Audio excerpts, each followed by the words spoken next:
अकोला शहरातील जिल्हा स्त्री रुग्णालयात धक्कादायक घटना समोर आली आहे। रुग्णालयात कर्तव्य बजावणाऱ्या एका महिला सुरक्षा रक्षक कर्मचाऱ्यावर एका रुग्णाच्या पतीने अचानकपणे हल्ला केला।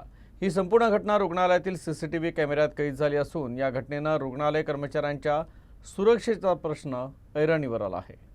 हा धक्कादायक प्रकार घडला आहे अकोला शहरातील जिल्हास्तरीय स्त्री रुग्णालयात। या रुग्णालयात प्रसूतीसाठी मोठ्या प्रमाणात महिला रुग्ण आणि त्यांचे नातेवाईक येत असतात आणि कित्येकदा रुग्णाचे नातेवाईक आणि रुग्णालयातील कर्मचाऱ्यांमध्ये वाद होत असतात।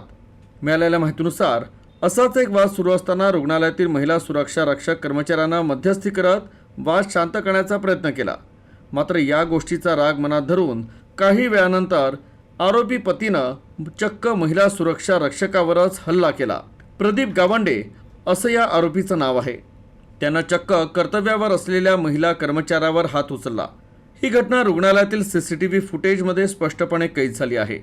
त्यानंतर कर्मचाऱ्यांनी तातडीनं पोलिसांना माहिती दिली, तर पोलीस कर्मचारी पोहोचेपर्यंत आरोपी फरार झाला होता। मात्र या घटनेनं अकोला जिल्हा स्त्री रुग्णालयातील महिला कर्मचाऱ्यांच्या सुरक्षेचा प्रश्न पुन्हा एकदा ऐरणीवर आला आहे। तर आरोपीवर कठोर कारवाई व्हावी अशी मागणी केली जात आहे।